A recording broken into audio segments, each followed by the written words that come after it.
grabarla.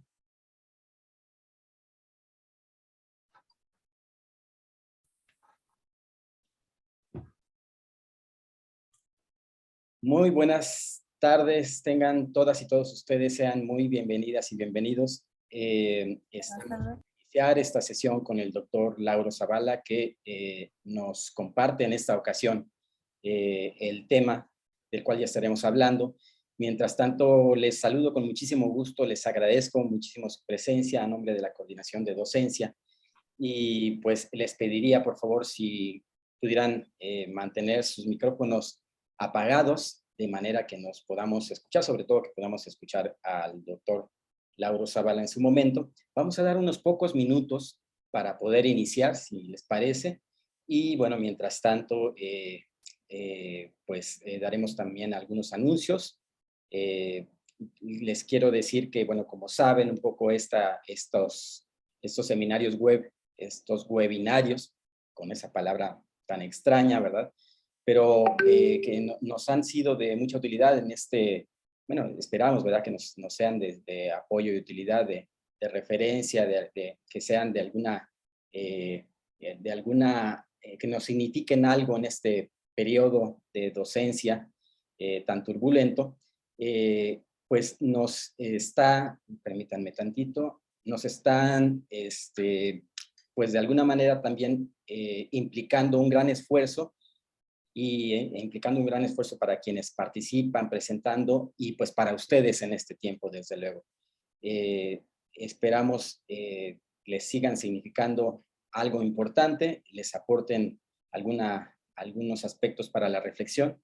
Y bueno, les quiero comentar que además de, bueno, pues esta aportación que pueda hacer, también implican para ustedes un tiempo de inversión, entonces pues estamos tratando de que además de la presencia misma y de su asistencia que eventualmente vamos a tomar, les vamos a pedir también la posibilidad, si es que es su deseo, puedan aportar en el espacio del café docente. Voy a dar algunas instrucciones posteriormente que van a darles a ustedes alguna claridad de que pueden, además de tener propiamente la acreditación por la presencia misma, por la sola asistencia, también la van a poder tener al hacer aportes, porque finalmente la idea de pues, este trabajo en nuestra institución es que sea lo más enriquecedor, lo más modular, lo más dialógico. Y en este caso lo que vamos a hacer, y es una plática que tuvimos con el doctor Zavala hace un momento, también es que podamos hacer una actividad en donde esta discusión o este intercambio que se va a dar en cierto momento después de su presentación pueda continuarse en el espacio virtual, de manera que pues se hagan presentes nuestra capacidad constructiva, nuestra capacidad de discusión, de reflexión, de crítica, de diálogo. Y bueno, esta va a ser la intención, por lo tanto, de que podamos tener ese espacio en el café docente. Entonces, pues siendo las 16:05, oficialmente voy a iniciar, si me permiten. Voy a presentar al doctor Lauro Zavala. Es doctor en literatura hispánica por el Colegio de México. Desde 1984 es profesor investigador titular en la Universidad Autónoma Metropolitana de la Unidad Xochimilco.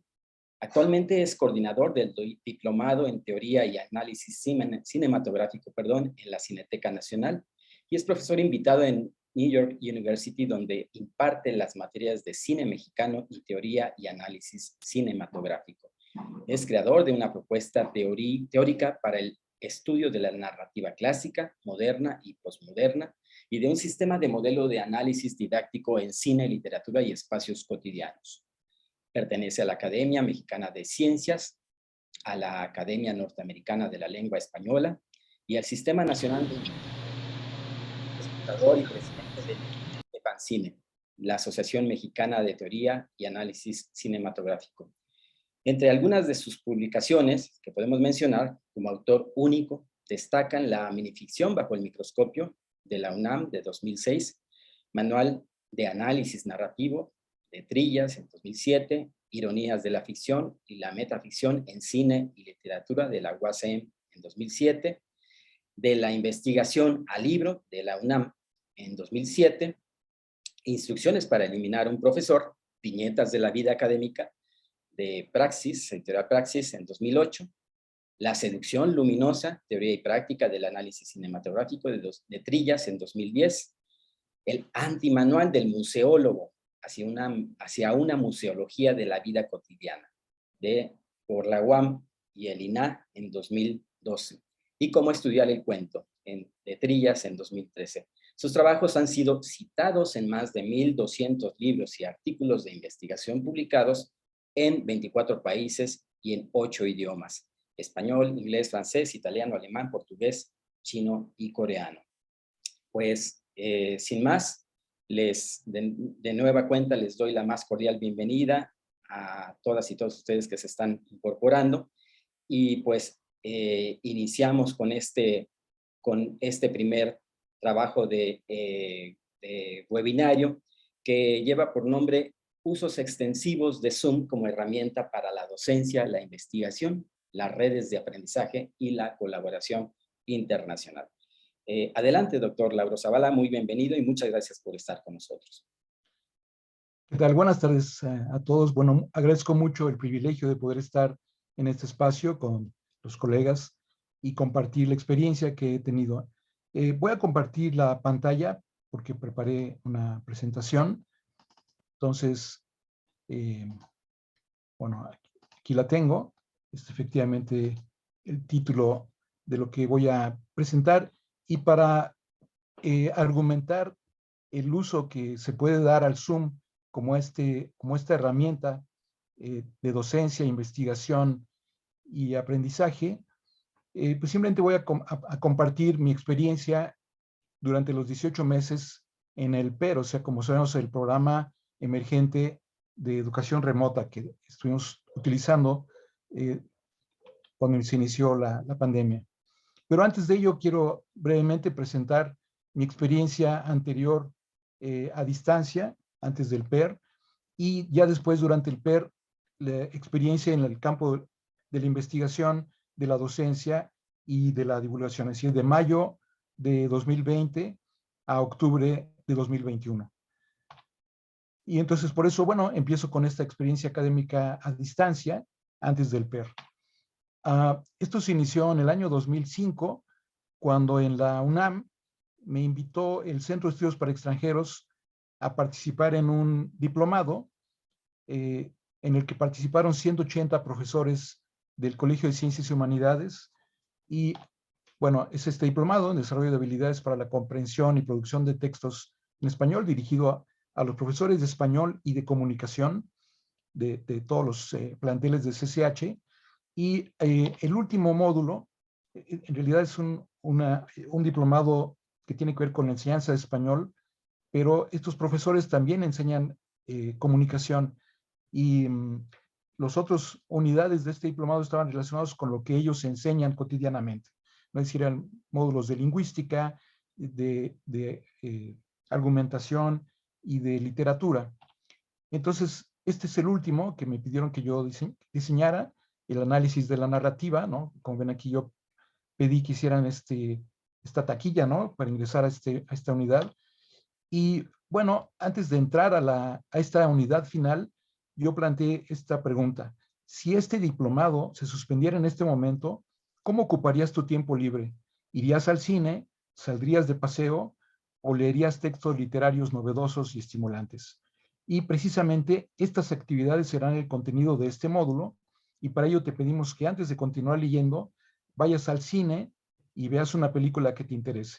Y una vez que la hayas visto, regresa aquí y reanuda el trabajo desde este punto, ¿no? Así se inicia esta unidad, donde vimos métodos de análisis cinematográfico, métodos de análisis literario con textos muy breves de menos de una página, que se conoce como minificción, y cómo analizar la experiencia de visita a un espacio urbano cualquiera, ¿no? Al terminar de ver estos modelos y de ponerlos en práctica y de compartirlos entre todos, entonces les envié esto que llamé un bono, que son precisamente los 14 modelos de análisis que utilizamos a lo largo de esta unidad.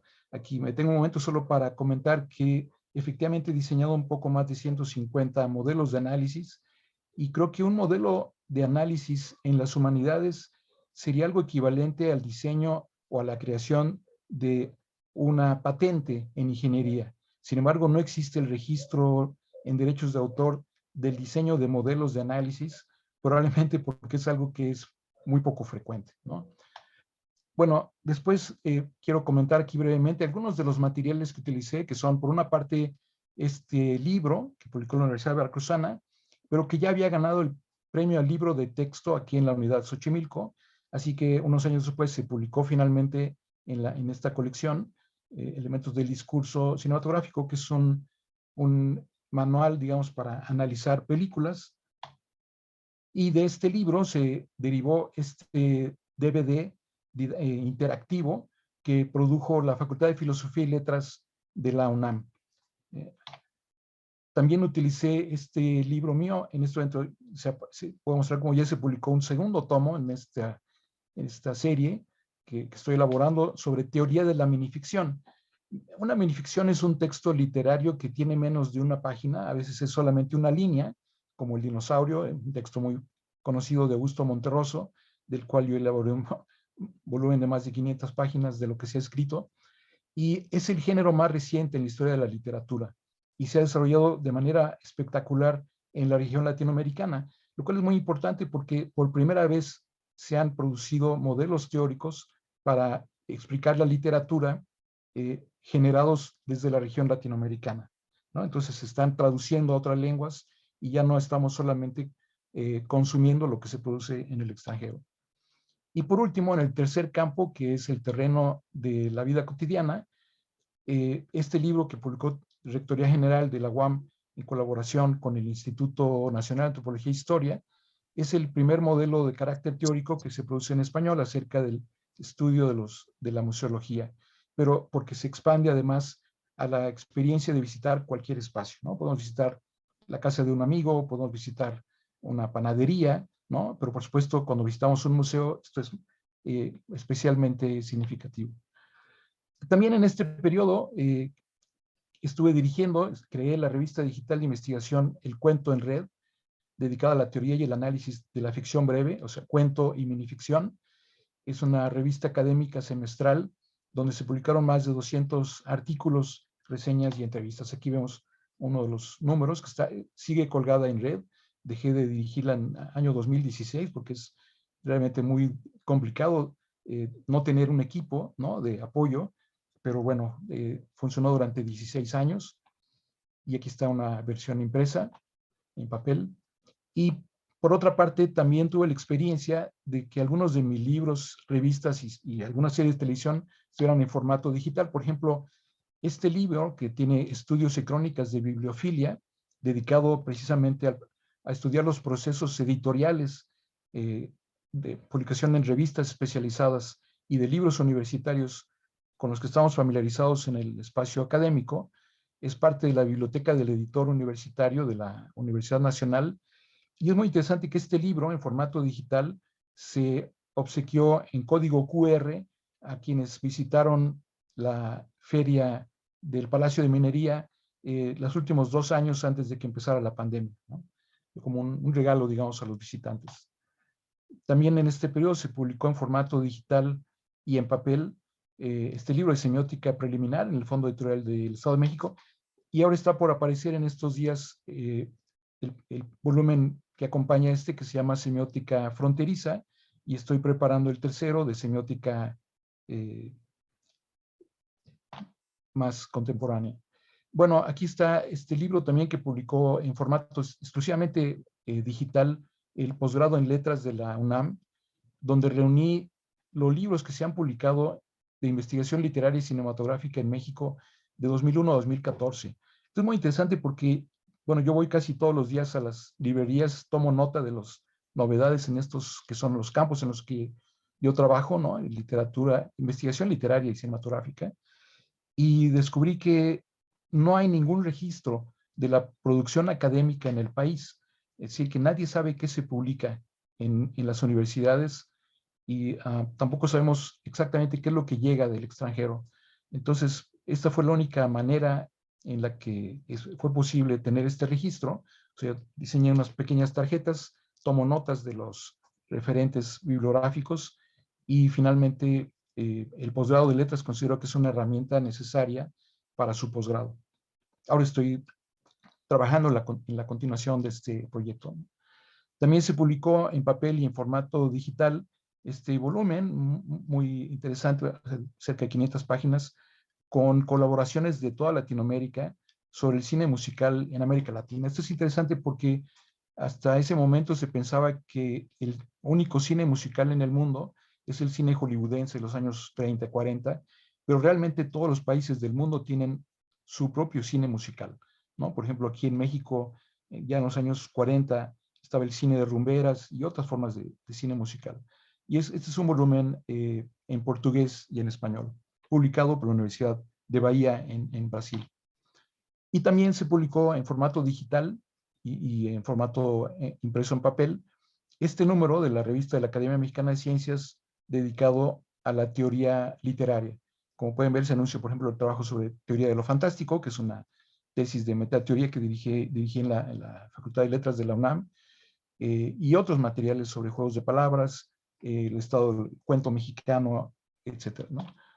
También se produjo una serie digital que se transmitió por televisión educativa de 15 programas de 1 hora cada uno sobre lo que los productores llamaron una guía exquisita para analizar cine, ¿no? Este es el programa piloto que me pidieron que yo hiciera, y como era el primero, pues traté sobre la teoría del inicio, la teoría incoativa, que es una rama de la semiótica que estudia cómo se inicia cualquier narración o cualquier texto. Ahora, durante el PER, quisiera empezar mostrando brevemente cuál fue mi experiencia de investigación, para después hablar de la docencia. Y estos son mis campos de investigación: la teoría del cine, el análisis literario y la semiótica intertextual. Entonces, durante el periodo del PER, estos son los modelos de análisis que pude diseñar: una glosemática para el análisis cinematográfico, que es una forma de semiótica muy útil; las fronteras genéricas de la minificción con otros géneros literarios y audiovisuales; los paradigmas de la literatura en el cine, es decir, el clásico, el moderno y el posmoderno; un glosario de crítica dialógica, pues a partir del pensamiento de Mikhail Bakhtin; una epistemología del cine y la filosofía, que es algo que ha resultado muy útil, muy esclarecedor, y que he sido, bueno, sido varias invitaciones de varias universidades en el extranjero para presentar este panorama; y una cartografía de las teorías del cine. De hecho, ahora en abril me acaba de invitar la Asociación de Estudios de Cine de Argentina para dar la conferencia inaugural y un curso sobre las teorías del cine producidas en América Latina. Me parece, en mi experiencia personal, la pandemia fue un espacio que, bueno, en medio de lo terrible que es en sí misma, también propició con la herramienta del Zoom contar con más tiempo para la investigación y tener acceso a cientos de libros digitalizados. De hecho, tengo cerca ya de 2.500 libros digitalizados de carácter académico, y esto es algo formidable, ¿no? Es decir, para uno es una herramienta estratégica de docencia y de investigación invaluable, ¿no? Porque, bueno, antes de este momento yo podía comprar tal vez 1 o 2 libros al mes, ¿no? Porque son realmente muy caros y tardan varias semanas en llegar o se extravían. Y en cambio ahora tiene uno este acceso y creo que es una herramienta formidable. También durante este periodo pude publicar 3 libros propios que fueron simultáneamente impresos y digitales, ¿no? Por eso los menciono. Por ejemplo, este que se llama Miradas Panorámicas al Cine Mexicano, Teoría, Historia y Análisis, que se desprende del Congreso Internacional que organizamos en la Cineteca Nacional.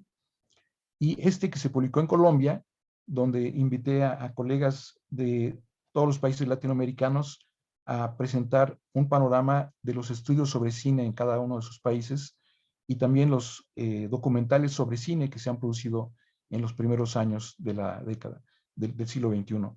Ahora está en prensa el volumen que acompaña este que estamos viendo, que está dedicado a la producción cinematográfica del año 2000 al 2020 en cada uno de los países, ¿no?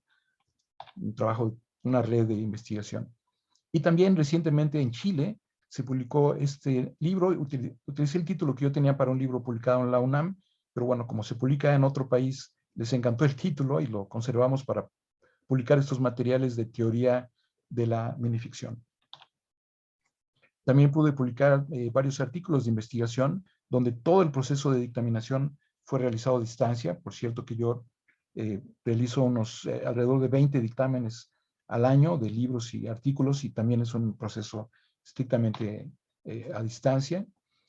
Aquí mismo, en Xochimilco, la revista Espacio Diseño publicó este artículo sobre la experiencia museográfica y su estudio, la experiencia de visita a un espacio museográfico. Es un campo de estudio muy reciente y muy importante. Y también en octubre pasado tuvimos el 20º Congreso de Teoría y Análisis Cinematográfico de la UAM Xochimilco en colaboración con la Escuela Nacional de Artes Cinematográficas de la UNAM, que antes era el CUEC. Y ahora se ha convertido esta escuela en la sede de este congreso.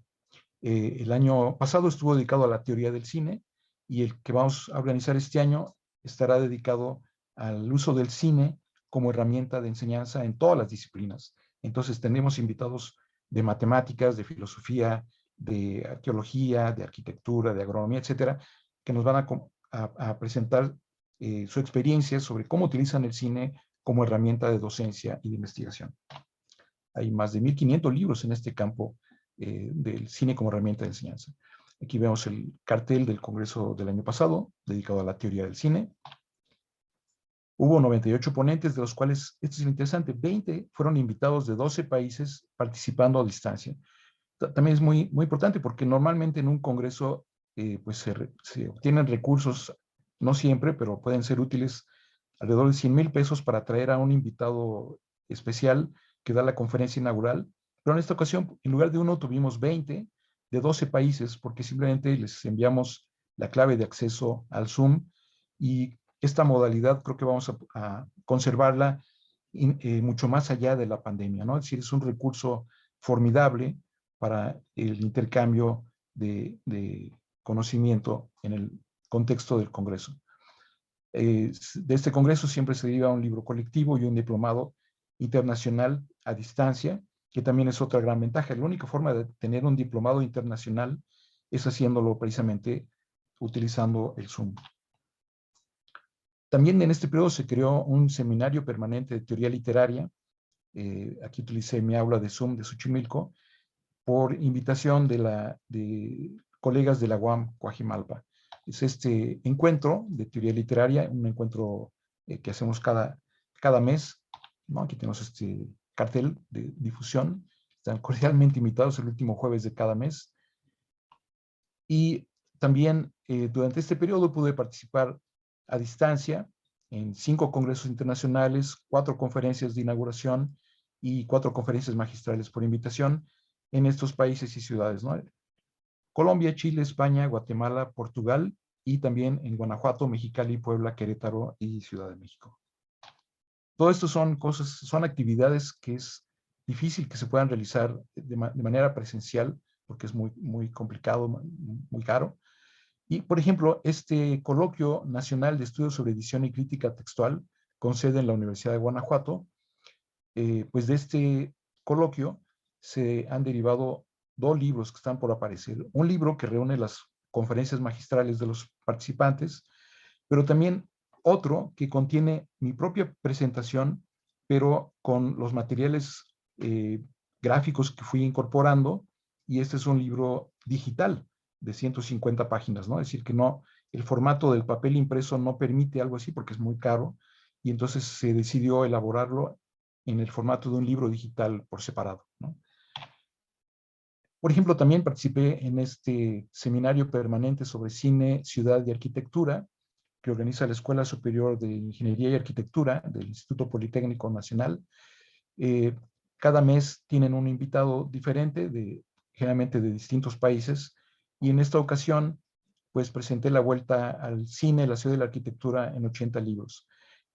Aquí debo decir que esta conferencia estaba programada precisamente para la última semana de marzo, pero como en ese momento ya se habían suspendido las actividades presenciales, entonces estos 80 libros se convirtieron ya en 150 libros y sigue creciendo porque, como decía, gracias a la distribución de libros digitales, se puede tener un acopio formidable de estos materiales.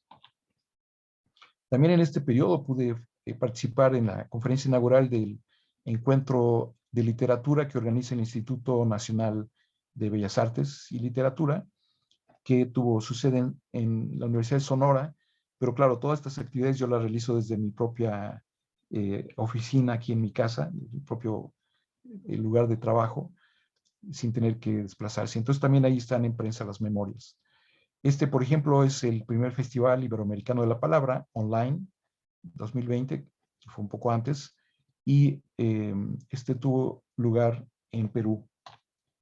O, por ejemplo, la otra actividad a distancia de la Universidad Iberoamericana, en la Maestría de Literatura Aplicada en Puebla, sobre la experiencia de creación literaria por parte de académicos. En este caso, bueno, los 52 libros que tengo publicados son de carácter académico, pero también hay un libro que llamé Instrucciones para asesinar a un profesor, donde reúno viñetas de la experiencia académica, y tiene ese título porque hay un trabajo académico en este volumen que presenté en un congreso que se llama Crímenes y Castigos de la Asociación de Psicoanálisis, donde hablo de 35 novelas que yo había leído en ese momento de carácter policíaco, donde la víctima del crimen es un investigador de literatura, ¿no?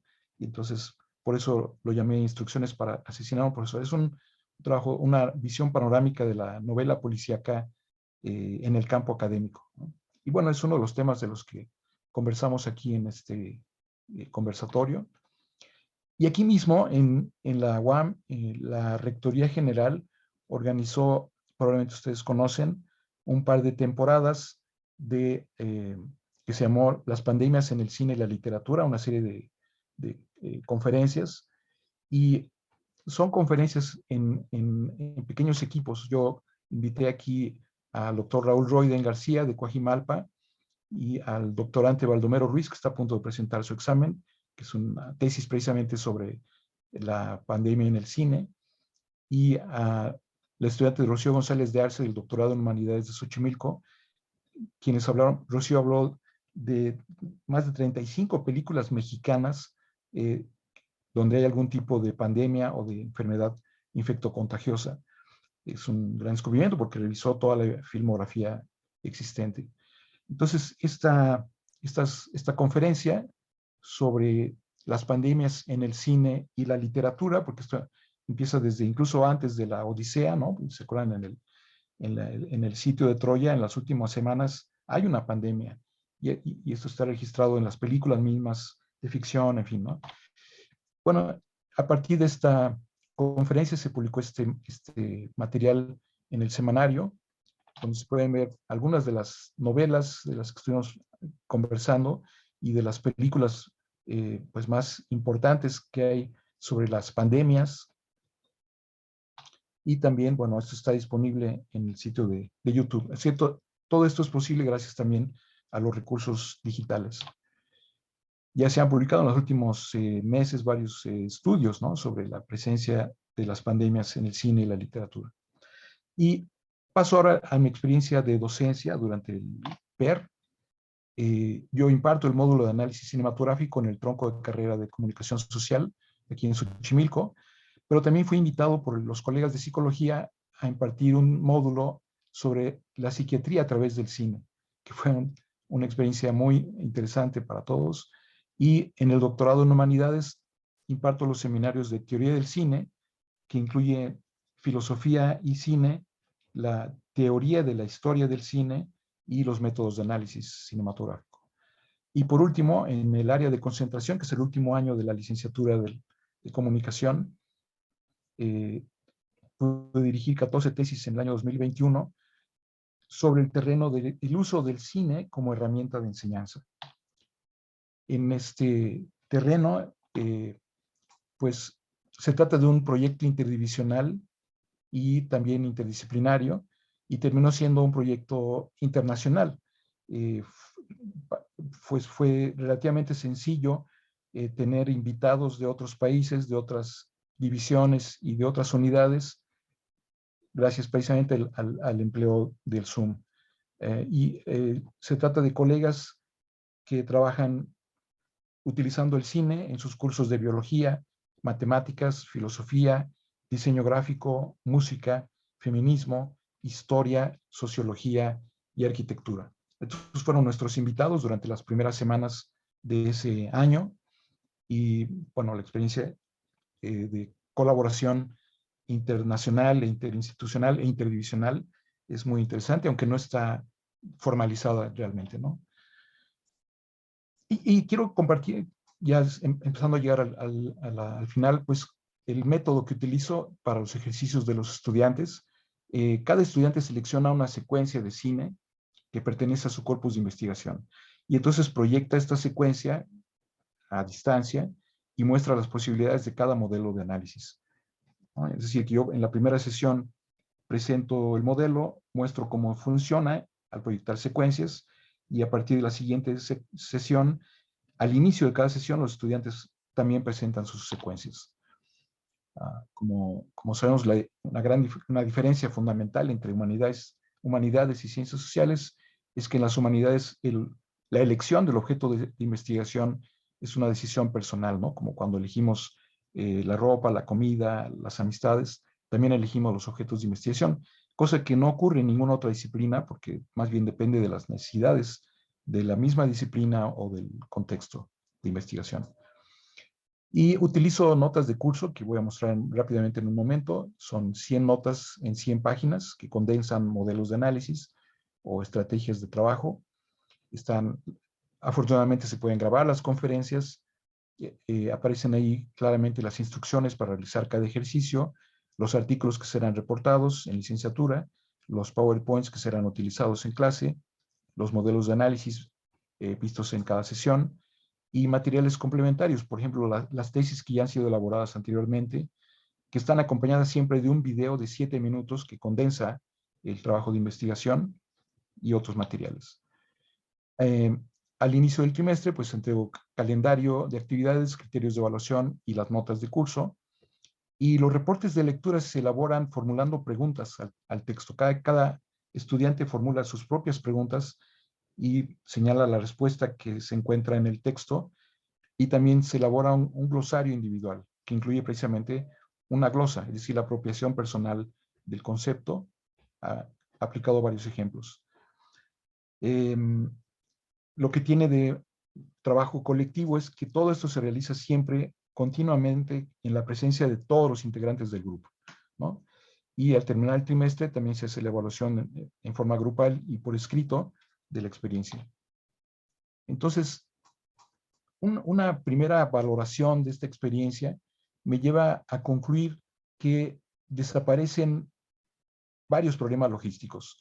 En el caso creo que es muy útil esta herramienta para algunas disciplinas, ¿no? Seguramente para otras la experiencia es diferente, pero en este caso, en la proyección y análisis de textos literarios y de materiales audiovisuales, bueno, pues desaparecen problemas como el ruido, siempre hay problemas con los cables que nunca están donde deben estar, con las cortinas que no siempre funcionan, el estacionamiento, el transporte. Hay estudiantes que hacen más de 3 horas de camino para llegar a la universidad.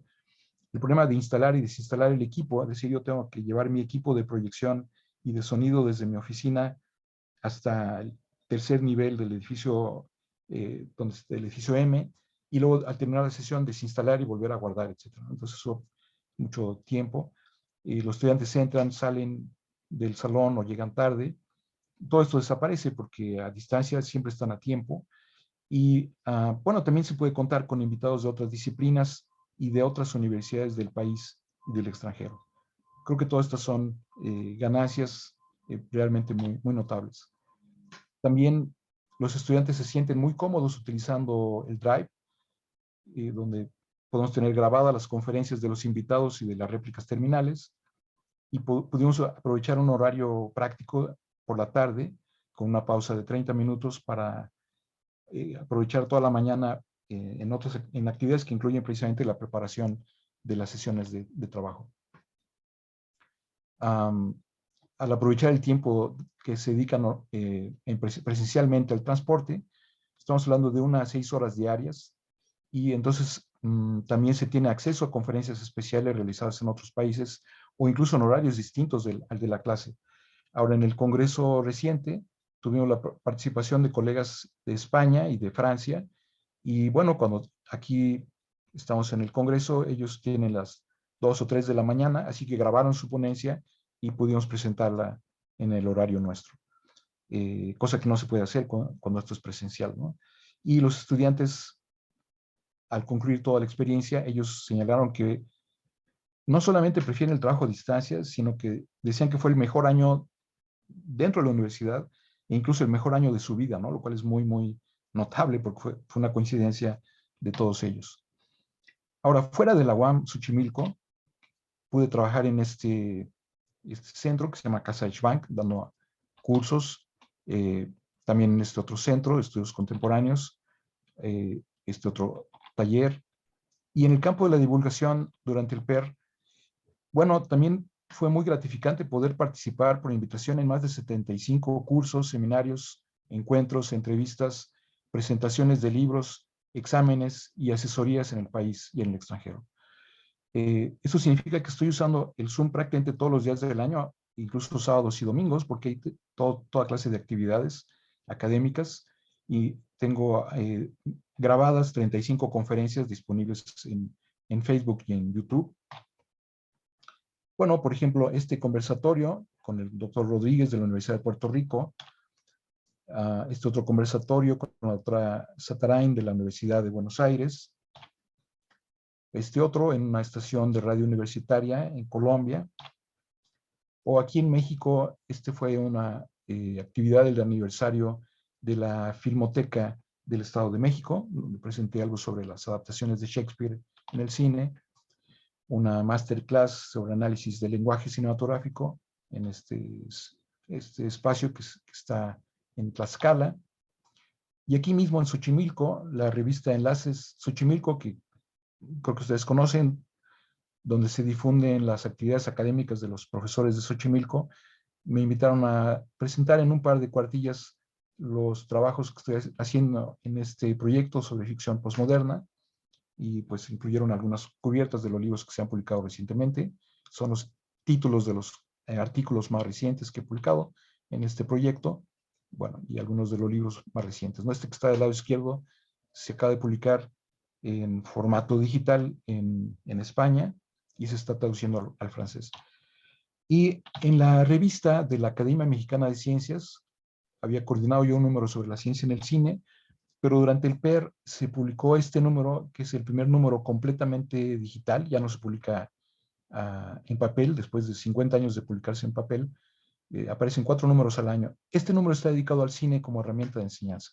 Y entonces aquí invité a 15 colegas de 15 distintas disciplinas, precisamente para compartir su experiencia sobre el empleo del cine como herramienta. Por ejemplo, bueno, este es el cartel general, pero esto dio lugar a una serie de conferencias también organizadas por la Academia Mexicana de Ciencias. Por ejemplo, cómo enseñar y aprender matemáticas con el cine, del profesor Sorando Musaz. Es muy interesante porque él es el autor de cerca de una docena de libros sobre la materia para distintos niveles educativos, desde el elemental hasta el posgrado.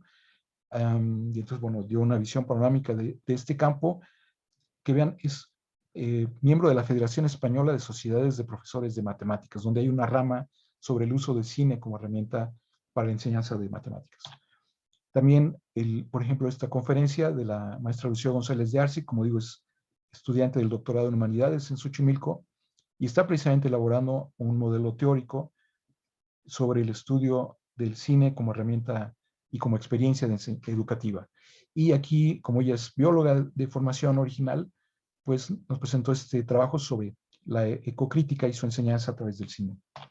O este otro de la doctora Karina Gómez Frode, de la Facultad de Derecho de la UNAM, que es directora de la revista Cine Qua Non, acerca del cine en el derecho, pues ha trabajado muy extensivamente este terreno, forma parte de una red latinoamericana de cine y derecho, y presentó aquí el caso de Sacco Vanzetti.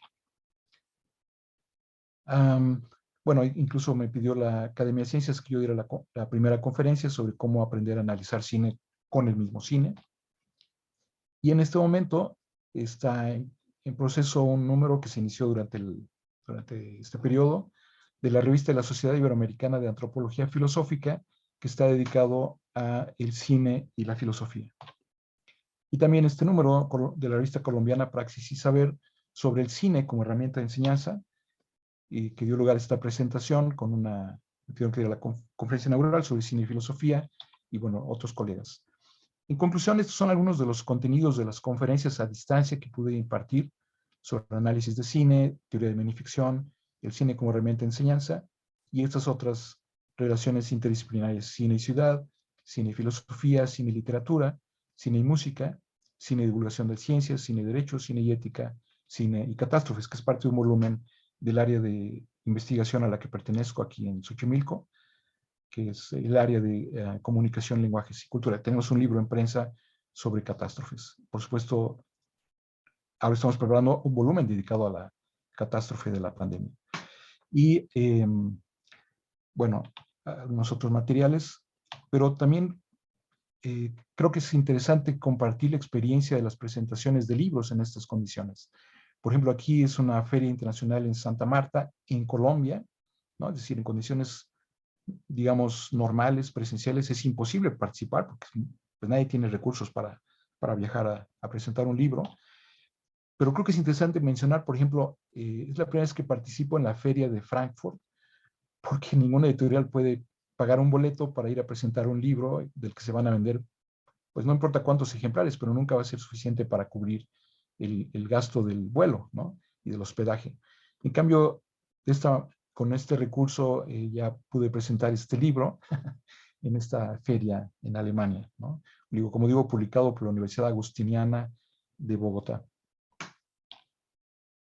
En conclusión, pues creo que a partir del trabajo académico realizado en el Programa Emergente de Educación Remota, el PER, en este lapso de 18 meses, de mayo del 2020 a octubre del 21, y claro, es algo que continúa hasta el día de hoy, mi experiencia de investigación, de docencia y de divulgación de teoría y análisis de cine, literatura y procesos editoriales y museográficos resultó una actividad muy productiva y satisfactoria en términos personales y académicos para estudiantes, docentes, investigadores y editores en el sistema modular de la Unidad Xochimilco.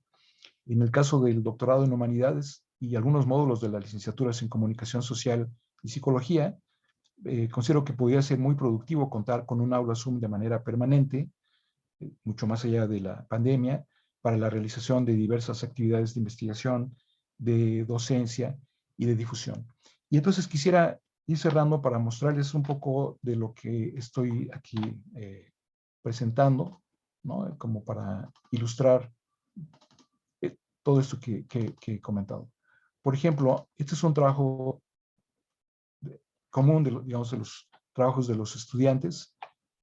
Pido varios trabajos en algún momento, la elaboración de un glosario de 20 conceptos vistos a lo largo del trimestre. Como ven, está organizado por conceptos de análisis textual, intertextual, subtextual, contextual, paradigmático, el cine postmoderno y el cine negro.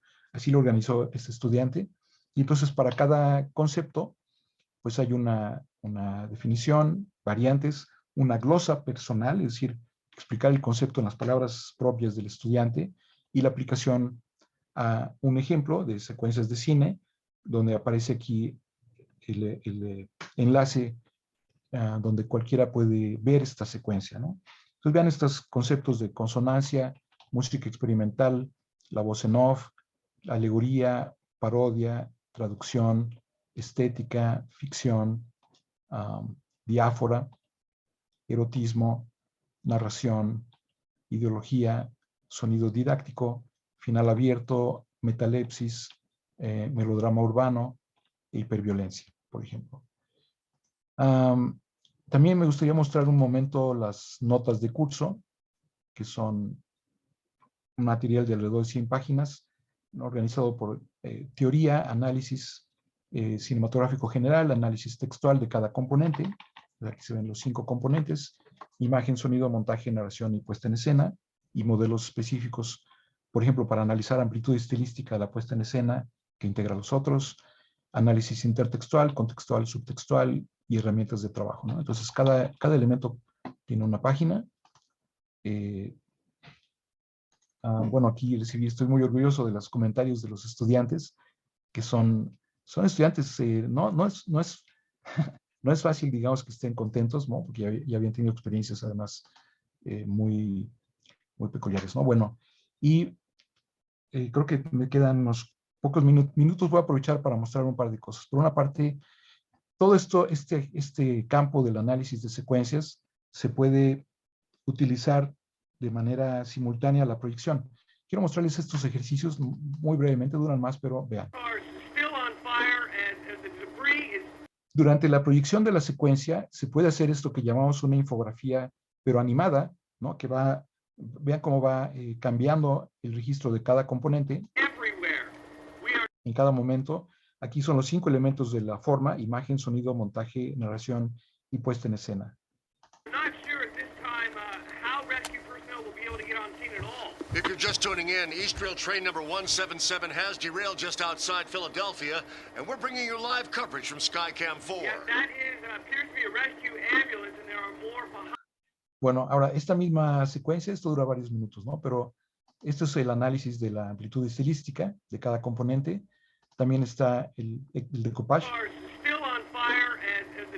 Es decir, cuál es la escala del plano, el ángulo de cámara, el movimiento de la misma cámara y la distancia focal, en este caso. En tercer lugar, el emplazamiento de cámara y la composición visual.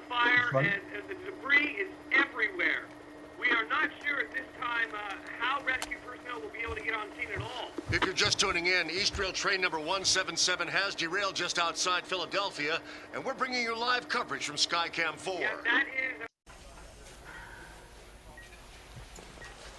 Y el último caso, que es el análisis del sonido. Un momento.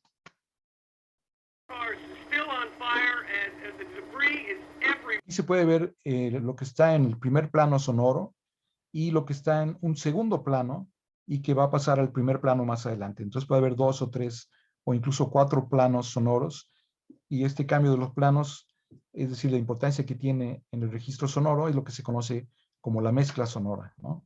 Entonces aquí se puede apreciar de manera muy puntual. Y para terminar, en los pocos minutos que me quedan, quiero presentar un ejemplo concreto, ¿no? Porque digamos que hay 2 tipos fundamentales de, digamos, de trabajo de investigación y de docencia con el cine, que es el trabajo que filosofa acerca del mundo pensando en el cine. Son cursos, por ejemplo, sobre la teoría de Deleuze o otros filósofos, en los que no es necesario proyectar secuencias. Y están los otros cursos que trabajan con los materiales cinematográficos de manera continua, lo cual lo hace a esta disciplina algo muy próximo a lo que encontramos, por ejemplo, en química, en física o en biología, ¿no? Que no es suficiente leer los principios de cada elemento y de sus combinaciones, sino que es necesario tener experiencias en el laboratorio. Entonces aquí necesitamos tener la experiencia de la secuencia. Esta es una secuencia muy breve que he seleccionado, dura un poco más de 1 minuto, y es una secuencia de esta película que se llama My Country, donde vemos estos personajes después de la suspensión del apartheid en Sudáfrica. Y bueno, voy a proyectarla primero y después voy a hacer un muy breve análisis, pero la he seleccionado porque el concepto central de la secuencia es la idea de la resiliencia, que creo que en este momento para todos nosotros es un concepto y una experiencia estratégicas. Bueno, en esta secuencia que acabamos de ver hace un momento, bueno, se trata de una secuencia apoyada en el perspectivismo sobre la resiliencia personal y política. Esta película en My Country, del director John Boorman, de Sudáfrica, fue hecha en el año 2004 y trata sobre esta experiencia de lo que se llamó la Comisión de la Verdad y la Reconciliación. Entonces, en la primera escena de la llegada, tenemos el emplazamiento de la cámara que nos muestra a la pareja interracial. Es una cámara móvil que los acompaña al llegar al lugar. Como ven aquí del lado derecho, entre paréntesis, estoy incluyendo imagen, puesta en escena, narración, montaje y sonido, que son cada uno de los 5 elementos del lenguaje cinematográfico. En realidad, analizar significa descomponer en los componentes que lo forman. Entonces, estos son los 5 elementos y es necesario estudiar cada uno por separado, ¿no?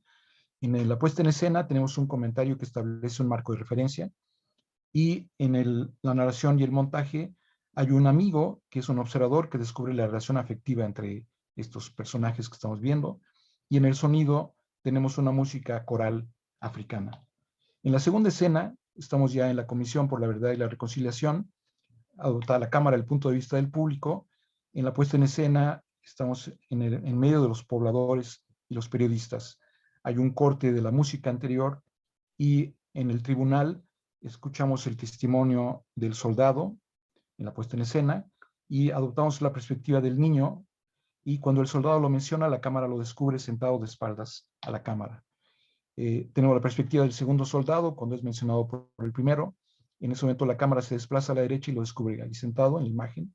En el montaje hay un contracampo visual para adoptar la perspectiva de los asistentes, y en la puesta en escena la perspectiva del niño. Cuando el soldado se pone de pie y lo señala al otro lado de la sala, la cámara hace un paneo, o sea, hace este giro como una persona que cambia de perspectiva y lo muestra de frente. Entonces, el soldado cruza la sala, se acerca al niño y pide la oportunidad de adoptarlo, de hacer algo, dice él. Pido que me permitan hacer algo. Y esto incorpora elementos de sonido, montaje, narración, puesta en escena e imagen. En este momento el niño se levanta, es la cámara la que adopta su perspectiva, observa al soldado por unos momentos de suspenso y lo abraza. En ese momento hay un murmullo de sorpresa del público, hay música tribal y la pareja, al observar la escena, pues se concierne con lo que ocurre. Aquí usamos estos conceptos, ¿no? El punto de vista, es decir, el emplazamiento de la cámara, porque crea una perspectiva en el espectador. No solo es una perspectiva visual, sino una perspectiva moral, ideológica y emocional. El elemento de los 150 elementos del lenguaje cinematográfico, el emplazamiento de la cámara, que es el lugar físico donde se ubica, controla a todos los otros y es el que construye la perspectiva emocional, ideológica y moral que adopta el espectador. Sin embargo, nunca se habla de la cámara. Cuando salimos de ver una película, hablamos de todo, pero nunca hablamos de la cámara. Hablar de la cámara implica ya hacer análisis. Y en conclusión, podemos decir que el cine expande la experiencia de la realidad inmediata al ofrecer lo que llamamos una realidad fílmica. En esta secuencia, gracias al montaje y el empleo del sonido, podemos adoptar diversas perspectivas y tener una experiencia de resiliencia después de una catástrofe personal y política. Bueno, sí quería compartir un ejemplo particular del tipo de trabajo que hacemos en el análisis cinematográfico y, bueno, compartir en general esta experiencia durante el programa emergente de educación remota. Muchas gracias. Muchas gracias, doctor Lauro Zavala. Muy interesante, muy aleccionador y por momentos incluso impactante los alcances que puede tener el uso de la herramienta, ya no digamos en términos propiamente concretos, abstractos, sino también emocionales. ¿En qué medida de repente esto puede transformarse en una posibilidad de realmente potenciar las capacidades docentes, de investigación y de vinculación? Pues bueno, ya nos ha mostrado usted algunas de los alcances que tiene. Desde luego podríamos hablar de las limitaciones, pero sería muy interesante hablar más allá de los polos, de los pros y contras, y de que se volviera este espacio un intercambio de aplausos o de abucheos. Sería muy interesante analizar críticamente lo que existe en el medio y ver de qué manera, como lo hemos comentado usted y yo, contextualmente las cosas pueden acomodar conforme a las circunstancias, a las personas, a los actos educativos, en fin, a todos los fenómenos que subsisten en el medio. Muchas gracias por compartir todo esto. Resulta de enorme riqueza Y a mí me gustaría, si usted estuviera de acuerdo, que pudiéramos escuchar a nuestros participantes con respecto a qué piensan y cómo, qué les provoca, digamos, todo esto que nos ha usted compartido. Si gustan alzar sus manos en la parte de reacciones, en la parte de abajo, pueden encontrar la manita para pedir la palabra. Ya tenemos la primera mano arriba. Estimada profesora María Don Juan, adelante, es de usted el micrófono. Ok. Muchas gracias, muy buenas tardes. Me pareció muy interesante todo lo que nos dice. Me llama la atención la forma en que se hace, todo lo que le llaman la semiótica. Yo no soy de la rama de sociales, pero he aprendido muchas cosas con mis colegas, algunos de comunicación, cuando daban matemáticas. Lo mío es la parte de matemáticas. Entonces, yo soy actuaria de profesión y me dedico a dar las matemáticas en las ciencias sociales. Y sí sé que cuesta trabajo a los estudiantes y que se van a sociales porque pues no hay quien de matemáticas. Pero simplemente la estructura que usted está mostrando, los pasos, la secuencia, el análisis, si todos aprendemos matemáticas, yo siempre he dicho, las matemáticas nos van a hacer libres, nos da síntesis, nos da el hemisferio izquierdo, hay que hacer el hemisferio derecho, desarrollar ambos hemisferios y equilibrarlos. Entonces mi pregunta va más hacia qué tipo de películas relacionadas, porque vi por ahí que puso un libro de la parte de las matemáticas y yo me hice la pregunta, bueno, ¿en cómo está utilizando el cine en las matemáticas? Yo, por ejemplo, a mis estudiantes, cuando les doy estadística, la puedo hacer un poco más aplicativa. Inclusive les dejo ver películas muy interesantes, ¿no? Como esa, la de precisamente Nelson Mandela, y analizarla en clase, pero obviamente es la parte de matemáticas. Entonces yo trato de darle lo más completo, pero por ejemplo en matemáticas, nosotros ahora estamos haciendo unas cápsulas matemáticas y antes de la pandemia ya las teníamos pensadas. Y gracias a Zoom pudimos hacer las grabaciones precisamente para ayudar a los estudiantes. Entonces a mí sí me gustaría saber qué tanto hay de esto ya trabajado atrás, porque una cosa son los libros para la enseñanza de las matemáticas y otra cosa son las películas para las matemáticas, y nosotros estamos haciendo cápsulas para las matemáticas pensadas independientemente antes de la pandemia, mucho antes de la pandemia. Ya desde el 2018 empezamos a ver el perfil de nuestros estudiantes, empezamos a trabajarlo, a discutir en el área. Ya tenemos las primeras cápsulas y pensamos con colegas de comunicación, pero pues nos ganó el tiempo, nos ganó la pandemia y ahora llevamos como 3 cápsulas como de prueba, no, como unas 9 ya llevamos. Y entonces por eso es mi pregunta y dije, wow, qué interesante está todo esto. Muchas gracias. Sí, agradezco mucho su comentario. Bueno, quiero, antes de responder a la pregunta que usted está haciendo, quiero comentar mi experiencia personal con las matemáticas.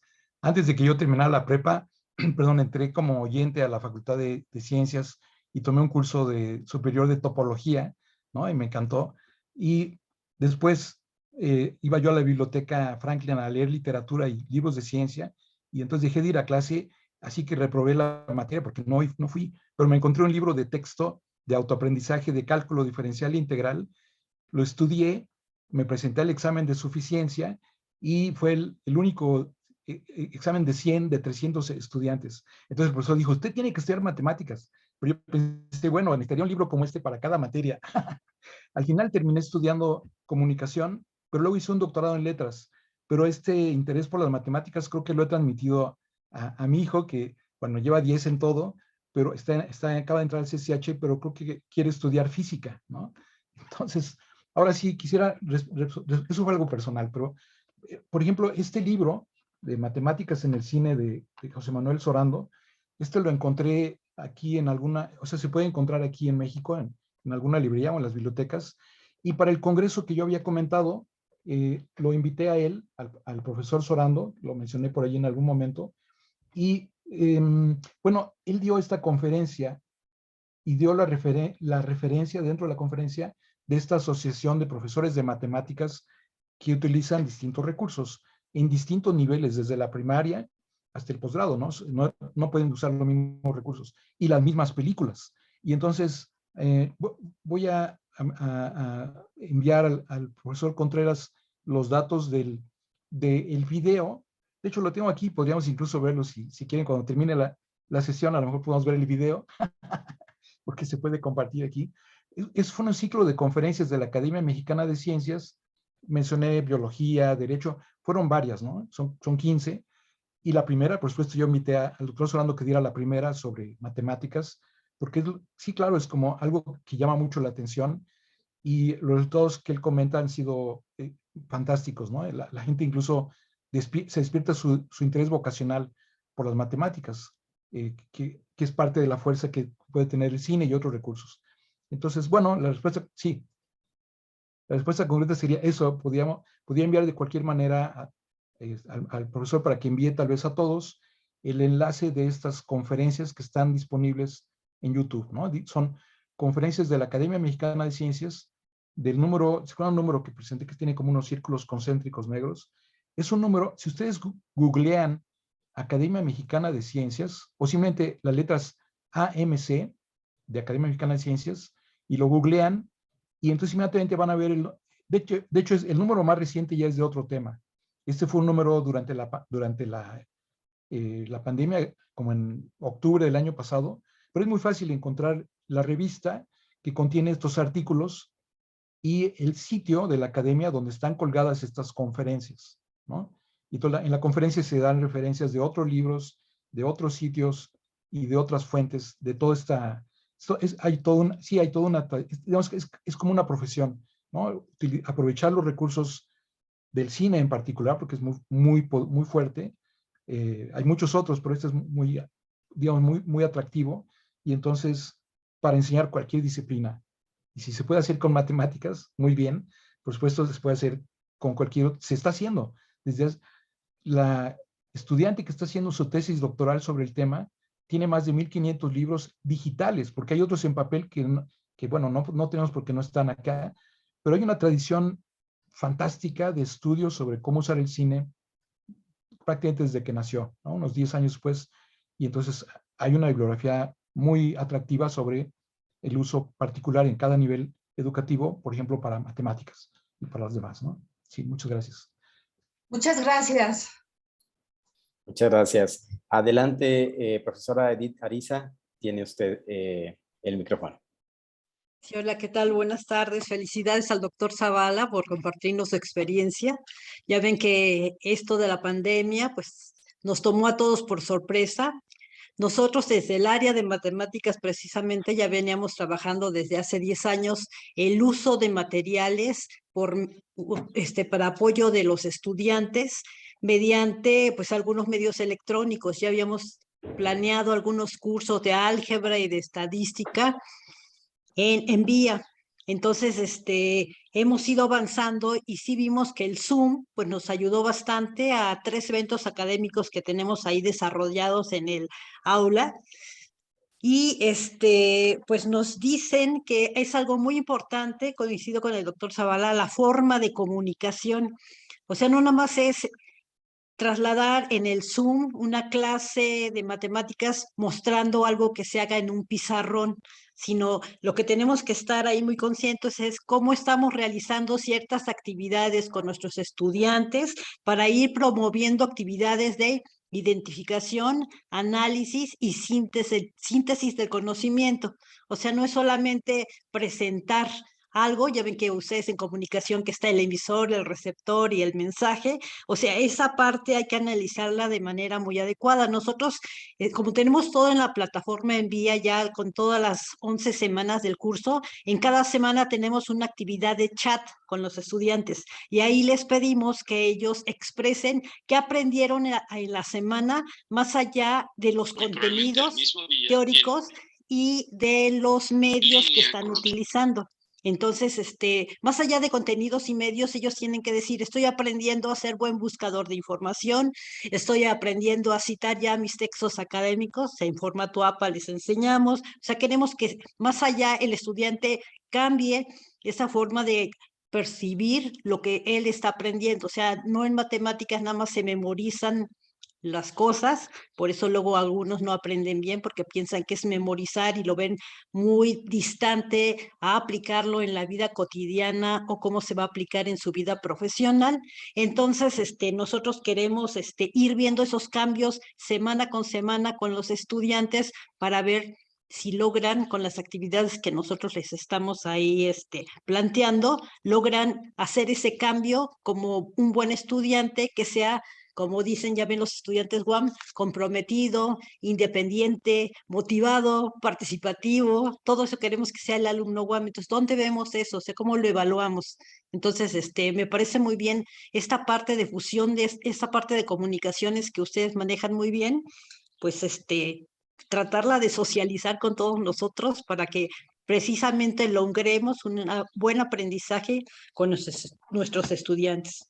Muchas gracias.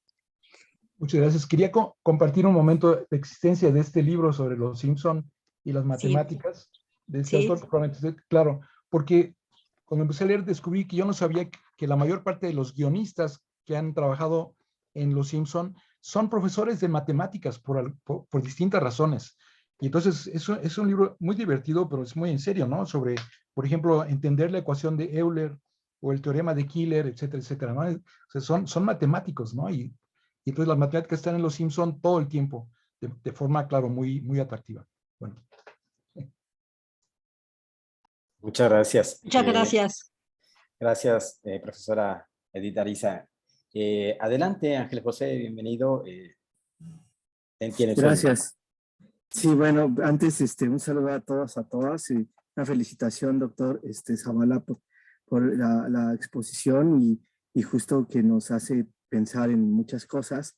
Y le felicito porque justo la condición de las secuencias, ahora que estamos a distancia, me parece que son fundamentales para entender la parte conceptual. Y yo también doy estadística y la parte matemática, y justo ahora que menciona la situación de los Simpson es muy interesante porque conceptos abstractos como la sensibilidad de las condiciones iniciales, pues ahí en los Simpson se ven desde, por ejemplo, hay un capítulo, ¿no? Que regresan y dicen, ahora sí ya todo está bien, van a comer y Homero saca la lengua y toma un bocado, ¿no? Es decir, son conceptos que me parecen muy importantes en las ciencias sociales, visualizarlos, ¿no? Y yo por eso he usado siempre la película de Midiendo el Mundo, cuando se comienza a dar justo los temas elementales, ya sea en el tronco divisional o en séptimo en sociología, porque justo ahí es este debate que, bueno, se va dando en cuestión visual entre Humboldt y justo Gauss, ¿no? Entonces, esa película atrapa a los alumnos justo desde la parte en que comienza con el castigo que le dan a Gauss, ¿no? Entonces, esa película siempre la pongo. Y también algo que utilizo es una conferencia que tiene el doctor Méndez, un estadístico, el quinto en México, bueno, digamos que se fundió con el saber del infinito en hace 2 o 3 años, pero él tuvo un curso muy importante, un diplomado en la universidad, ¿no? También en el IMAS, y justo él mencionaba mucho la situación de ver la parte filosófica y la parte histórica de la estadística, ¿no? Entonces sus cursos siempre tenían esos módulos, y me parece a mí que visualizar en esta secuencia que nos presenta ahora y poder hacer materiales de ese tipo, parte de encontrar este tipo de películas, ¿no? Y el documental, el doctor Méndez lo que hace es explicar su experiencia con el mundo estadístico, ¿no? Él siendo biólogo, pero justo parte de la metodología, incluso habla de cómo desarrolla su tesis siguiendo condiciones de Lagrange, y los alumnos quedan maravillados, ¿no? Entonces, esos 2 videos yo los he utilizado, están incluso en YouTube. Uno se llama así, Midiendo el Mundo, es la historia de Gauss y sale Humboldt, es de Jorge Roger Salas Escobar, y la entrevista con el doctor es entrevista con Ignacio Méndez Ramírez en Reflejos en el Agua, de la UNAM la hacen y justo son testimonios y los estudiantes sí se compenetran, ¿no? Y eso yo lo he dado siempre en 7 en tronco divisional, e incluso si no la han visto en otros módulos, y justo es lo que yo digo, que le ponemos carnita a la simbología matemática, inmediatamente atrapa a sociólogos, sociólogas, o justo que están en las carreras de comunicación, ¿no? De sociología y de psicología, ¿no?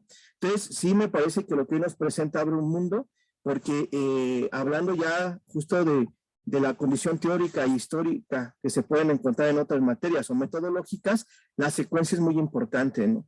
Y visualmente ahora con tantas datos multimedia lo ha presentado de manera muy brillante y nos abre espacio a pensar en muchas cosas. Y le agradezco, doctor, y abusando de la palabra, pero con una pregunta muy concreta. En las condiciones políticas, por ejemplo, en la teoría política, hay mucho cine al respecto, ¿no? Que luego se vinculan con teóricos conceptuales de la ciencia política. Sobre ese tema, no sé, hay material que usted vea rico en situaciones, digamos, conceptuales, teóricas de la ciencia política y que también se pueden ver este tipo de secuencias, ¿no? Sobre todo ahora que hay mucha desinformación, me parece que estas cosas secuenciales nos pueden ayudar a evitar fake news, ¿no? Le agradezco mucho, doctor, y nuevamente muchas gracias por el espacio. Oh, muchas gracias por el comentario. Sí conozco estos materiales, pero quiero comentar que se acaba de poner a la venta en la Cineteca Nacional una película hecha por Ana Cruz, de aquí de México, donde también pone en el contexto de la ficción el momento en el que Humboldt estuvo en México. Entonces creo que eso puede ser muy interesante, porque no se distribuye comercialmente, yo la descubrí ahí. Y sobre la política, bueno, hay varios materiales. Por ejemplo, este volumen que se publicó en Perú, pero también en España, reúne materiales donde cada colaborador analizó una película particular muy conocida. Por ejemplo, se mencionaba el caso de Sudáfrica y muchos otros, ¿no? Y bueno, también aquí en México, por ejemplo, en la Facultad de Ciencias Políticas y Sociales, hay un trabajo sobre el uso del cine en las ciencias sociales, ¿no? Es un equipo de trabajo que ha estado siguiendo esta línea durante algún tiempo, ¿no? Gracias. Esta es la versión, la edición peruana de la Universidad del Pacífico, de esta compilación. Pero bueno, hay varios otros. Hay una tradición en Colombia, por ejemplo, el uso de varios modelos de análisis aplicables a distintas películas, o por ejemplo esta compilación de estudios sobre imágenes autoritarias del siglo XX, ¿no? en distintas películas, o incluso una serie más reciente. Ya llevan más de 20 volúmenes en España, de 50 películas esenciales sobre distintos temas, incluyendo matemáticas, por cierto, y hay uno dedicado a la política, ¿no? O, bueno, por ejemplo, esto que se publicó aquí en México recientemente, de un grupo que se llama Jus Literatus, ¿no? IUS Literatus, sobre las películas del decálogo de este director polaco, Kieslowski, y entonces se comentan una por una desde el punto de vista de la tradición jurídica, ¿no? Que está muy vinculada a estos debates de ética y de moral social, y así sucesivamente, ¿no? En tolerancia y discriminación en el cine contemporáneo, de Neifert, y bueno, o incluso esta colección que mencionaba, esto es lo de 50 películas esenciales, estas son sobre política, de Prieto. Esta es una colección española, solo que no llega a México, ¿no? De hecho lo compré en un viaje que hice antes de la pandemia, ¿no? Y entonces, pero son, como digo, en esta colección temática hay cerca de 30 distintos títulos, y a México creo que solo han llegado 2 o 3, y bueno, así podría continuar. Sí, hay una tradición. Yo mencionaba algo que no me atreví a incluir en el Power, porque hay un sitio, digamos, de libros académicos en inglés, pero es que son libros piratas, ¿no? Pero yo creo que como no me toca nada de ganancia, creo que lo puedo mencionar sin caer en algún problema legal, porque si ustedes googlean las palabras, las letras LibGen, o sea, de Library General, LIB y luego GEN, entonces hay una cantidad asombrosa de libros académicos que uno simplemente baja en menos de un minuto cada uno. Y entonces yo decía, tengo ya cerca de 3,000 libros de teoría del cine publicados en los últimos 10 años. Entonces es una riqueza formidable. Incluso algunos de los libros dicen, este libro también está disponible impreso en papel. Por supuesto, todos están impresos en papel, pero poder tener acceso, yo mismo, para terminar, yo mismo durante este periodo de pandemia, pues aproveché y decidí escanear los 50 libros que he publicado. Entonces, casi no hay día en que no haya un colega que diga, oiga, ¿dónde encuentro tal libro porque está agotado o porque estoy haciendo un trabajo de tal tema? Entonces, para mí es muy gratificante poder enviarle el archivo de mi libro. Decir, mira, el capítulo tal, creo que tiene que ver con tu tema, etcétera. Entonces, creo que estas herramientas digitales están ahora circulando más que hace 2 años, ¿no? Por distintas razones. Y esa es una ganancia, ¿no? La pandemia ha sido terrible. Cuando empezó, hubo un alumno que el lunes murió su mamá y el viernes murió el papá. O sea, hay cosas tremendas, ¿no? Pero podemos entonces hablar también de las cosas que hemos ganado involuntariamente por la pandemia. Y creo que esta conciencia de la posibilidad de usar estos recursos digitales, tener acceso a materiales bibliográficos de manera gratuita y hacerlos circular a intercambiar materiales y formas y experiencias, creo que eso no tiene precio, ¿no? Gracias. Muchas gracias, doctor Zavala. Pues todo esto en el contexto de las sociedades y las economías del conocimiento, ¿verdad? Muy, muy, muy interesante lo que significa todos estos recursos para las sociedades y para las universidades como instituciones de formación. Y bueno, el profesor Gilberto Casillas, adelante, profesor, tiene usted el micrófono. Sí, muchas gracias. Muy buenas tardes a todas y a todos. Doctor Zavala, muchas gracias por esta presentación. Sobre todo a mí en lo personal me ha resultado muy interesante, sobre todo por la parte metodológica que implica los modelos de análisis y específicamente enfocados al cine o a la cinematografía, porque pues esto, aunque yo soy un docente de la licenciatura de Química Farmacéutica Biológica, he visto justamente en la metodología cosas que yo mismo puedo aplicar en mi área, empezando por el hecho de que una clase, a fin de cuentas, puede compararse con una puesta en escena, ¿no?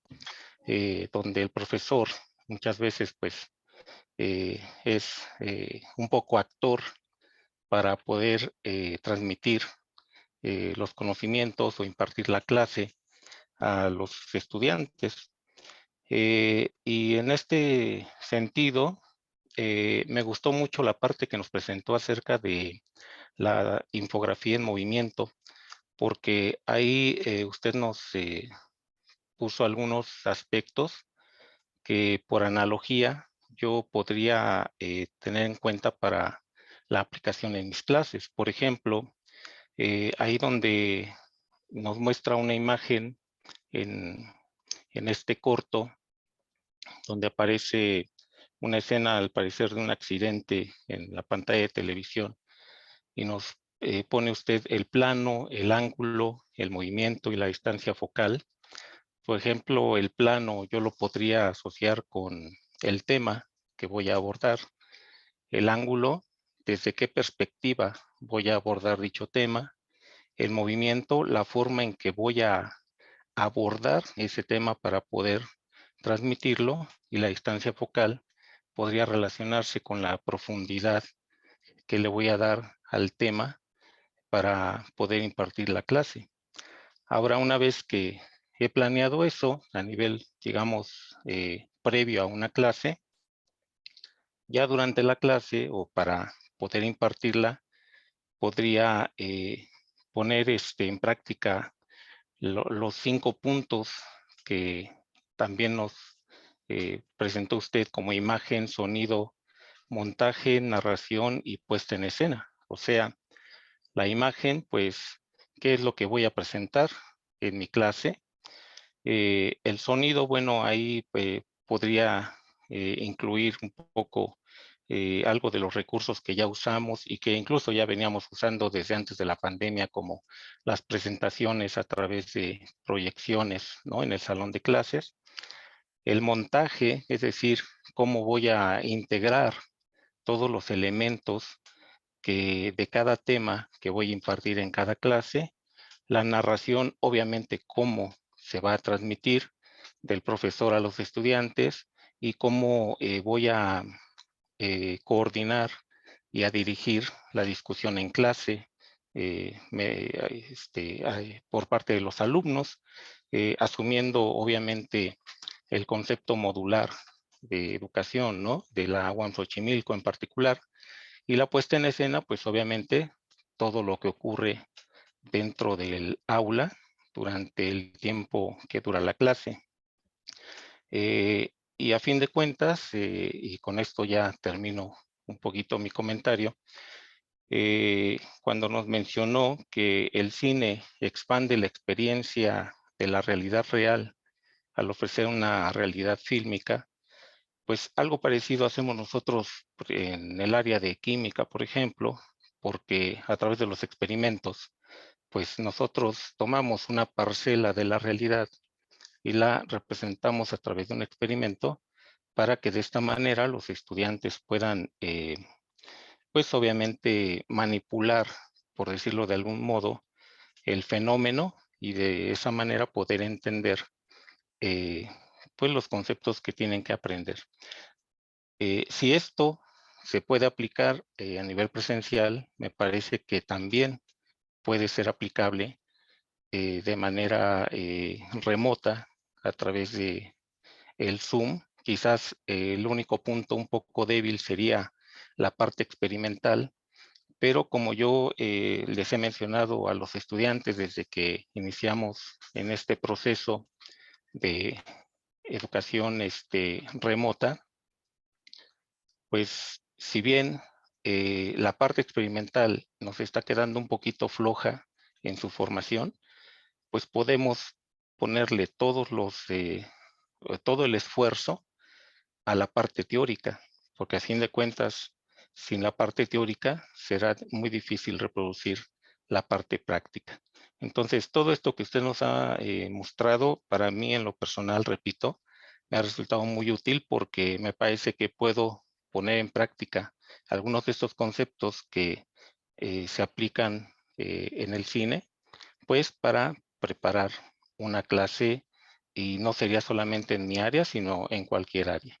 Muchas gracias y eso sería todo. Bueno, agradezco mucho su comentario porque creo que sí hay una gran compatibilidad entre el trabajo experimental de las ciencias naturales y el trabajo también experimental del análisis de secuencias.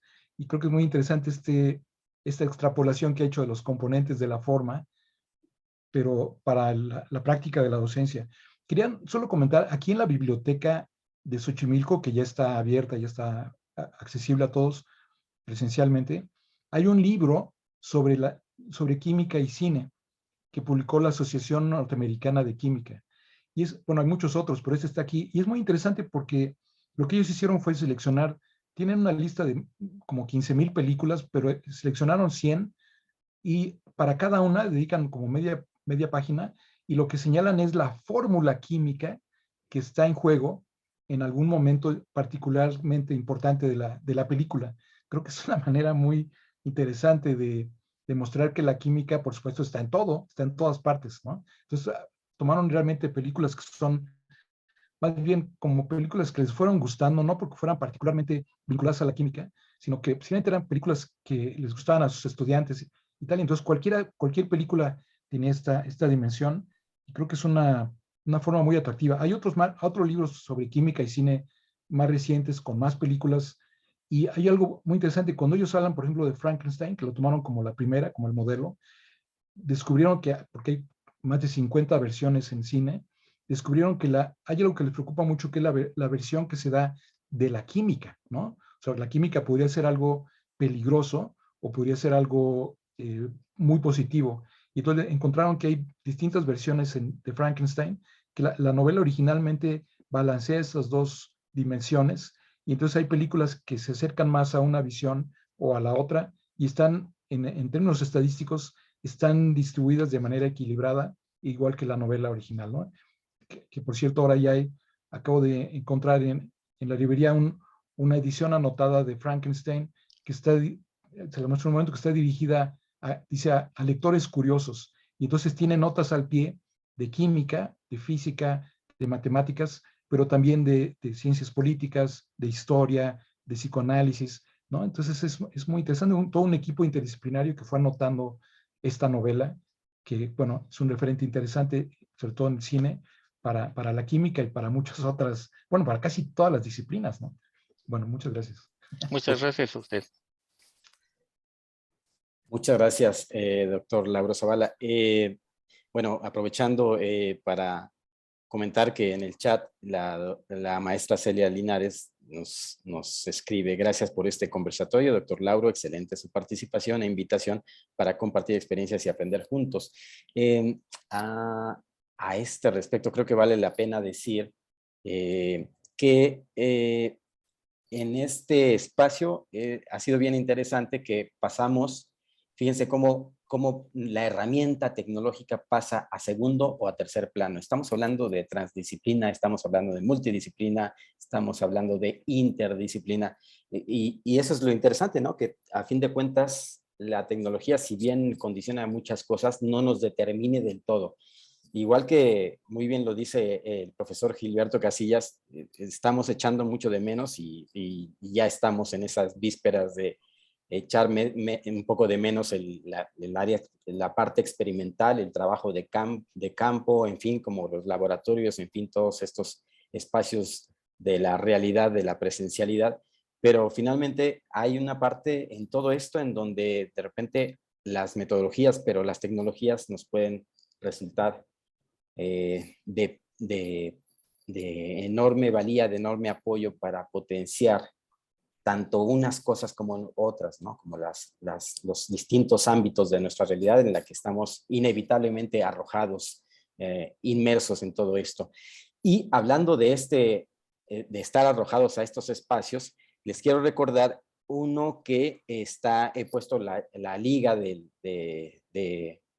para anotar nuestra presencia, para poner la asistencia a este chat, de manera que puedan ustedes acreditar el tiempo que están ustedes aquí. Pero también quiero compartir, si me permiten, con ustedes un espacio que abrimos para ustedes y que en otros momentos lo hemos socializado con ustedes. Es este espacio del portal Docente de Innovación Educativa, donde, bueno, puedo acceder. Quiero en este momento entrar propiamente a la parte de ingresar. Pondré mi respectiva contraseña una vez que me he dado de alta, y lo que puedo hacer en este espacio es entrar al café docente, que es esta parte de aquí, ¿sí? Entrar en este café docente, como saben, es un área de práctica, de intercambio. Es una parte que nos va a quedar ahí con la posibilidad de discutir, de analizar, de mirar de forma crítica esto que estamos conversando, esto que estamos intercambiando con el doctor Zavala. Y bueno, con él propusimos estas preguntas que tenemos para ustedes. Dice la instrucción: con base en la temática de la ponencia que se ha llevado a cabo este día, responde las siguientes preguntas. ¿Qué aplicaciones, ventajas y desventajas significará o ha significado en este periodo el uso tecnológico de una herramienta como Zoom? Puede ser cualquier otra herramienta. ¿Qué nuevas tecnologías ha usado usted en el espacio personal y cómo se vincula con ellas? Los invito a participar en este espacio. Va a ser otra manera también de poner, digamos, de hacerse presentes, de registrar sus presencias, pero además eventualmente también va a ser una posibilidad, si ustedes, es su deseo, dependiendo del desarrollo que ustedes hagan de estas preguntas que son un mero detonador, una mera provocación. Si ustedes hacen una aportación un poco más significativa que simplemente hacer las respuestas a estas preguntas, pues podemos hacer una evaluación mucho más ponderada de lo que están ustedes aquí aportando para la comunidad propiamente. Entonces, pues voy a volver a dar los pasos. Entran ustedes, les voy a poner la liga a este portal que es de ustedes, tanto como ustedes lo quieran utilizar. Ya sabemos que no lo han utilizado tanto porque han estado y hemos estado rebasados por la realidad, pero bueno, este es un espacio de intercambio, de crítica, de análisis, etcétera. Y bueno, les pasaré la liga, ¿sí? Y bueno, podemos ingresar, ponen su correo. En este caso yo ya estoy dado de alta, me pedirá la contraseña que me habrá dado y entonces podré entrar a este espacio. Aquí también van a estar grabadas las sesiones, ¿no? Los distintos ciclos de los webinarios han sido dados de alta en estos espacios. Hay un espacio también de recursos, pero está el espacio primeramente del café docente y otras cosas, ¿no? Que ustedes pueden visitar en el momento que ustedes lo consideren.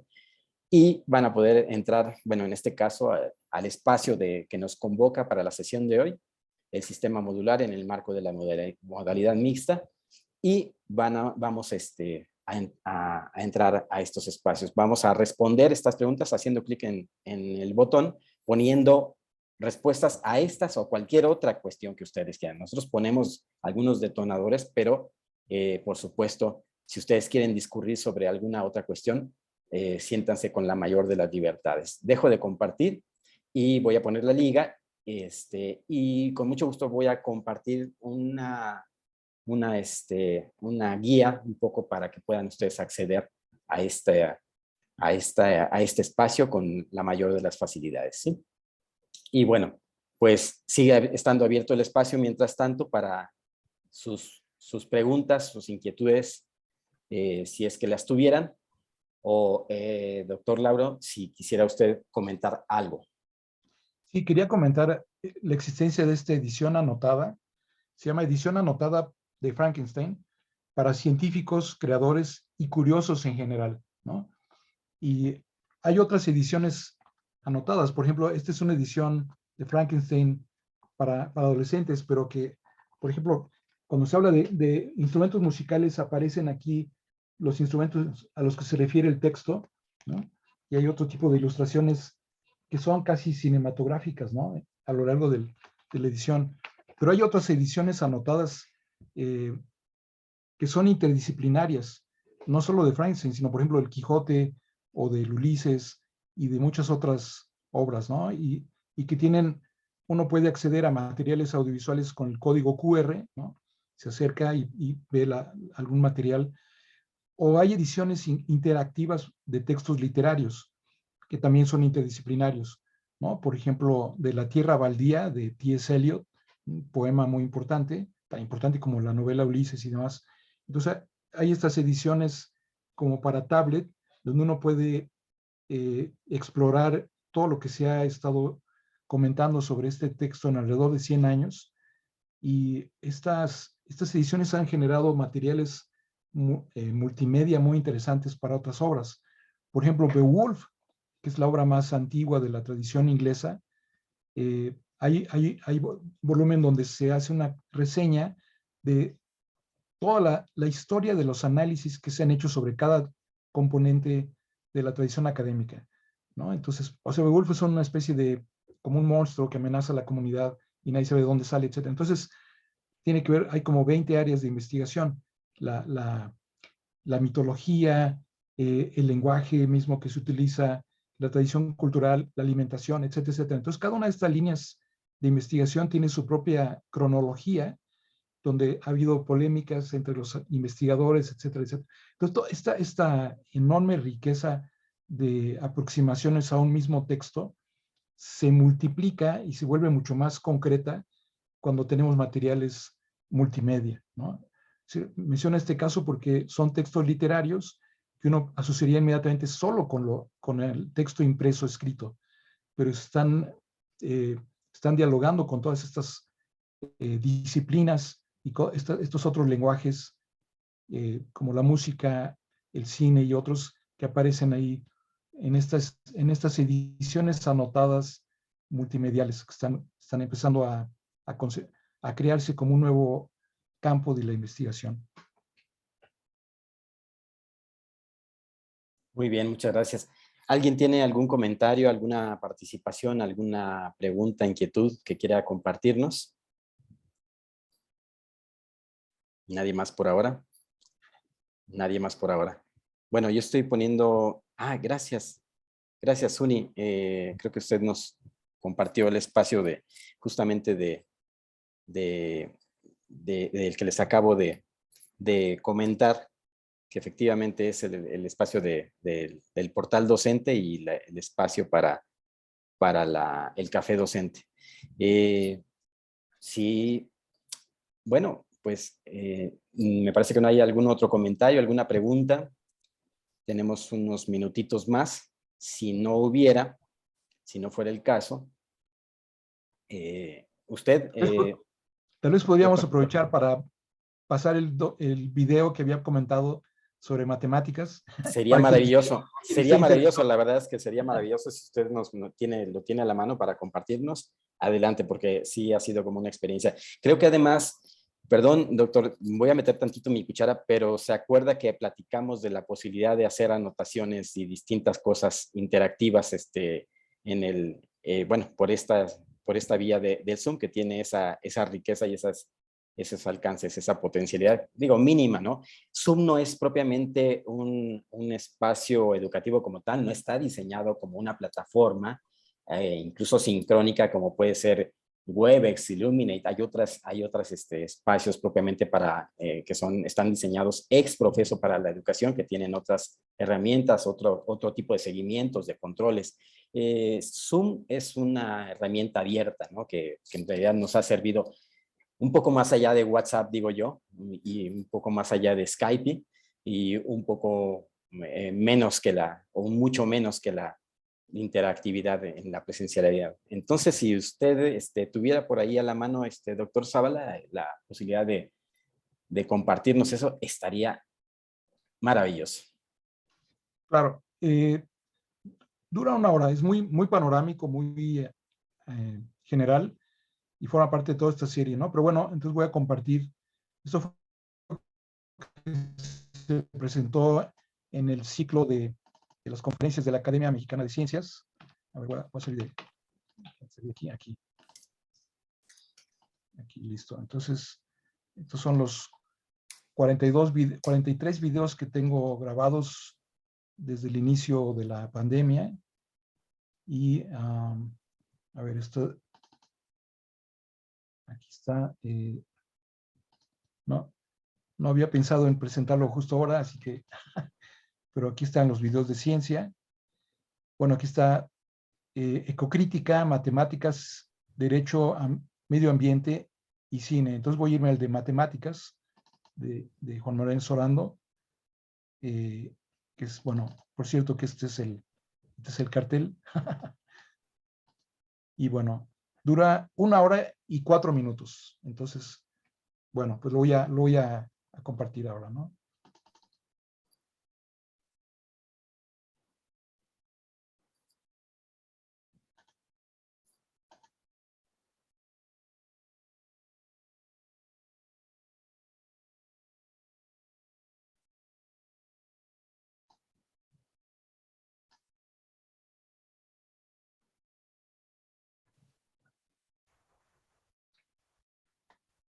Muy buenas tardes a todos. Muchísimas gracias por acompañarnos en una sesión más de charlas con autores de la revista Ciencia, la publicación de difusión de la ciencia de la Academia Mexicana de Ciencias. El día de hoy tenemos una charla muy interesante titulada Cómo enseñar y aprender matemáticas con el cine, que será impartida por el profesor José María Sorando Musás, quien es parte de la Federación Española de Sociedades de Profesores de Matemáticas. Para iniciar esta sesión, le daré la palabra al doctor Alonso Fernández, quien es director de esta publicación. Doctor, tiene su micro apagado. Buenas tardes, mucho gusto. Muchas gracias por acompañarnos en esta charla con autores. Agradezco a Eduardo por la presentación y la organización de esta plática. y al profesor José María Sorando, que nos acompaña desde España, desde Zaragoza, para darnos esta plática sobre la enseñanza y el aprendizaje de las matemáticas a través del cine, lo cual suena pues un poco peculiar, pero ya él nos platicará qué detalles tiene esta relación entre el cine y las matemáticas. El profesor Sorando, como ya lo mencionó Eduardo, es miembro de la Federación Española de Sociedades de Matemáticas. Ha sido docente en educación de matemáticas por más de 37 años, a varios niveles, incluso ha impartido clases en centros penitenciarios de la enseñanza de las matemáticas, y ahora es un gran divulgador de este tema. Y bueno, él escribió un artículo muy interesante justamente sobre cómo enseñar y aprender matemáticas por el cine, dentro de un número temático grande que se llama El cine como herramienta de enseñanza, coordinado por el profesor, el doctor Lauro Zavala, aquí en México, que tiene diferentes temas y que los invitamos a que lo consulten. Como saben, todas las publicaciones de nuestra revista son de acceso libre.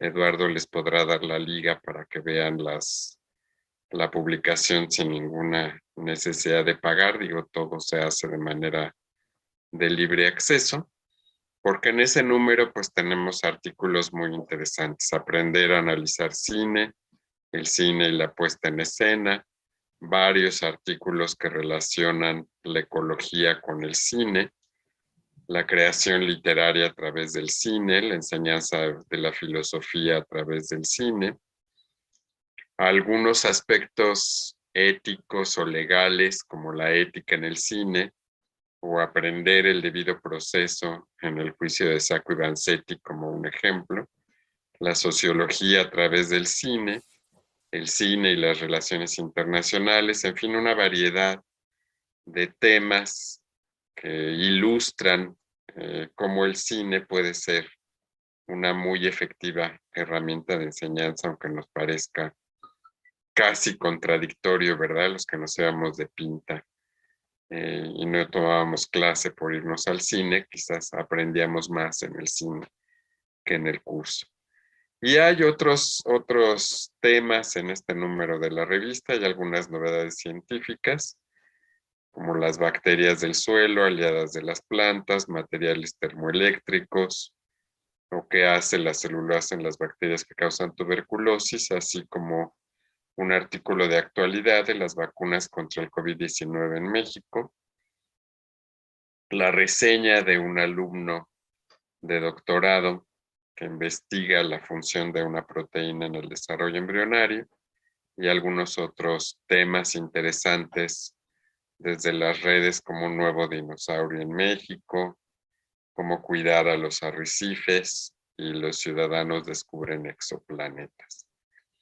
Entonces, los invitamos a que vean este número muy interesante de la revista Ciencia y centrado, como ya dije, en el cine como herramienta de enseñanza. Y pues no me queda más que otorgarle la palabra al doctor José María Sorando Musás para que nos hable de esta interesante relación entre las matemáticas y el cine. José María, por favor. Buenos días para ustedes, buenas tardes para mí en Zaragoza, España. Ha sido para mí un honor y una satisfacción poder contribuir en este número monográfico de la revista Ciencia, como lo es hoy, poder reunirme con ustedes para desarrollar con un poco más de amplitud las ideas recogidas en el artículo. Así que gracias por invitarme y gracias a todos los que nos están viendo a través de las redes sociales por prestarme su atención. Muchísimas gracias, profesor. Lo invitamos a poder ir compartiendo su presentación para poder iniciar con la charla. Le recordamos a las personas que nos están visualizando que la charla se va a quedar guardada desde la plataforma donde nos estén visualizando, ya sea Facebook, YouTube o Twitter. Y también dentro de la descripción de este video se encuentra la liga para poder consultar el último número de la revista Ciencia, en el que van a poder encontrar el artículo del profesor Sorando para que puedan consultarlo. Adelante, profesor. Bien, para hablar sobre cómo enseñar y aprender matemáticas con el cine, un requisito previo, necesario, es reconocer la presencia de las matemáticas en el cine, algo que a bastantes personas les puede resultar extraño y que voy a intentar justificar. Hay matemáticas ya en el propio título de algunas películas.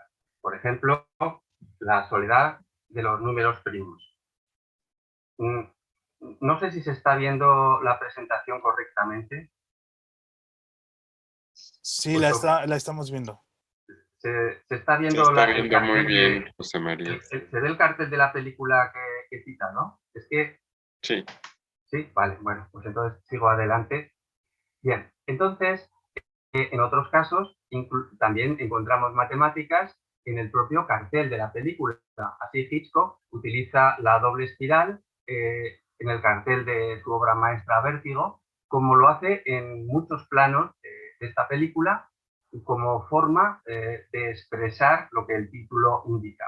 A veces, incluso las matemáticas están tanto en el cartel como en el título, caso de la película El Cubo.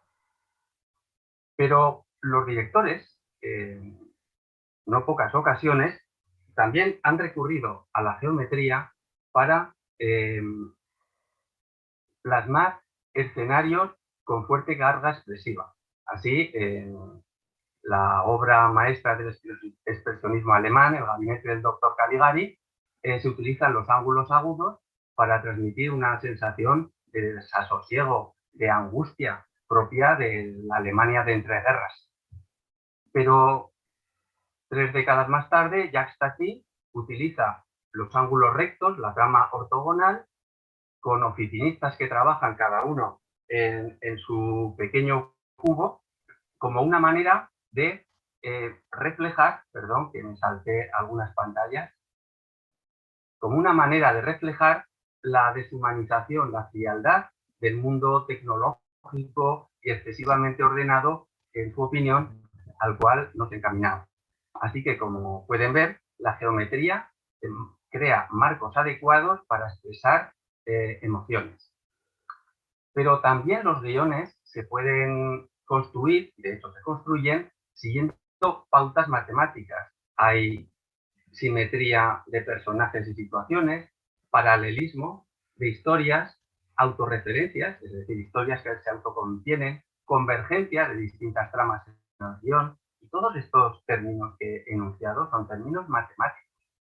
Es decir, que se podría hacer una representación gráfica del guión esquematizando cómo se van desarrollando las tramas según la geometría. Como siglos antes ya hicieron los pintores, los directores de cine utilizan asimismo la geometría para la composición de los planos. La pauta geométrica más reconocible y frecuente es la simetría. Por ejemplo, allí vemos ese fotograma de Requiem por un sueño de Aronofsky, donde rige la simetría por giro de 180 grados o simetría central. El fotograma inferior de la película La novia es una clara simetría axial. Y hay algunos directores, como es el caso de Stanley Kubrick, que hacen un uso recurrente de algún tipo de simetría. Así que si recorremos la filmografía de Kubrick, vamos a ver que la simetría con punto de fuga domina en las escenas emblemáticas de cada una de sus obras, como aquí vemos El Resplandor o Nacido para matar.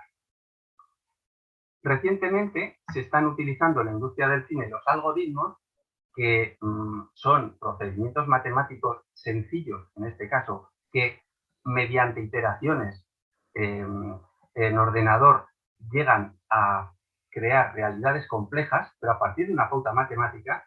Bueno, pues mediante los algoritmos se crean las imágenes fractales, como ahí vemos esas erupciones volcánicas en la guerra en Star Wars, o también para crear multitudes en movimiento sin colisiones, con visos de realismo, que es el algoritmo conocido como el flocking. Así se realizó, por ejemplo, la estampida de los News en El Rey León o las nubes de murciélagos en Batman. La presencia matemática más evidente es en aquellas películas donde hay personajes matemáticos o se habla de matemáticas. Esto durante bastante tiempo podía parecer una rareza, pero en los últimos años la filmografía con personajes matemáticos ha crecido mucho, sean biopics o sean personajes de ficción. Pero lo más habitual es que los personajes de las películas utilicen el pensamiento matemático como cualquiera de nosotros, aunque muchas veces no seamos conscientes de ello, y lo utilicen para afrontar los problemas. La trama dramática de las películas siempre es personajes que buscan un objetivo y encuentran problemas para alcanzar su deseo. Bueno, pues pueden ser problemas de tipo épico y heroico, como los de la Misión Imposible, que allí vemos, o pueden ser problemas más cotidianos y universales, como pueden ser los problemas de cortejo que tiene para emparejarse el protagonista de Una mente brillante, el matemático John Forbes Nash. Y bueno, pues sea cual sea el tipo de problemas, insisto, como cualquiera de nosotros en nuestra vida, pues hay que analizar los datos, hay que detectar las variables y ver cuáles dependen de cuáles, hay que trazar un plan, hay que evaluar riesgos, a veces una representación gráfica vendrá bien. De vez en cuando hay que hacer algún cálculo, pero bueno, los cálculos no es la parte más importante de las matemáticas hoy en día. Y bueno, todos estos pasos que he dicho, bueno, por supuesto, encontrar la solución óptima, todo esto conforma el pensamiento matemático. Son las capacidades que una educación matemática en la escolaridad obligatoria debiera formar en los alumnos. Son esas matemáticas que utilizamos sin darnos cuenta de que las estamos utilizando. Así que con todas estas presencias matemáticas que he citado, de las cuales podríamos extendernos mucho más, se entiende la frase que dio Robert Redford en una entrevista cuando dijo: cuando iba al colegio odiaba las matemáticas, pero al convertirme en director me di cuenta de que el 80% de la dirección se basa en las matemáticas. Descubrí lo que era la ironía.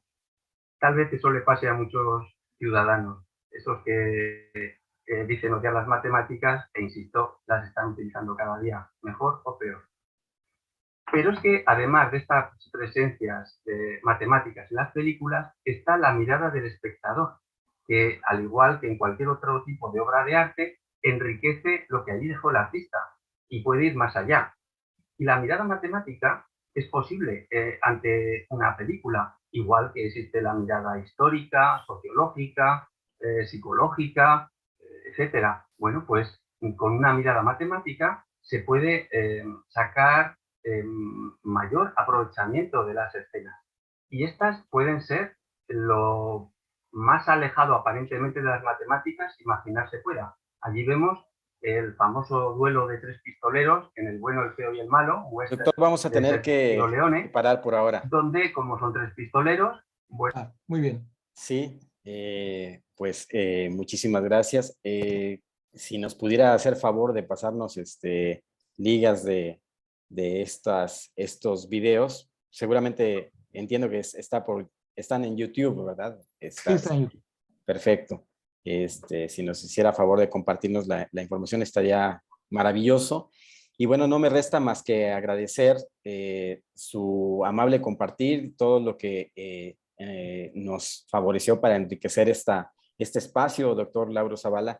Realmente fue una presentación muy interesante y quiero decir como también al mismo tiempo muy peculiar en términos de esta interacción, esta capacidad interactiva y de esta manera de vincularnos fuertemente a través de la imagen, el sonido y bueno, un dinamismo muy diferente al que estamos acostumbrados. Además de, bueno, sí, adelante, por favor, si gusta usted comentarnos. No, bueno, muchas gracias por la invitación y por los comentarios de los colegas. Muchas gracias. Muchas gracias a usted y bueno, les agradezco a todas y todas ustedes el amable favor de su presencia y nos encontramos el próximo lunes en la presentación del doctor Gustavo Ruiz Lang a la misma hora, a las 16 horas, de 16 a 18 horas, nos estaremos encontrando en este mismo espacio. Muchas gracias y descansen, que tengan muy buen fin de semana.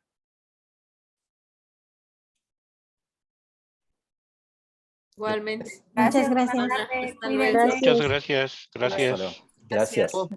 Muchas gracias. Hasta luego, buenas A tardes. ustedes, buenas tardes. Muchas gracias, hasta luego. Gracias, felicidades. Gracias. A ustedes, gracias. Gracias. Nos quedamos picados, doctor Zavala, pero esperamos la liga. Ah, sí, la liga, muy bien. Ya Sí. está comprometido, doctor, con gracias. esas ligas. Muchas gracias. Cuídense Gracias. mucho. Buenas Gracias a tardes, ustedes. gracias. Buenas tardes. Hasta luego.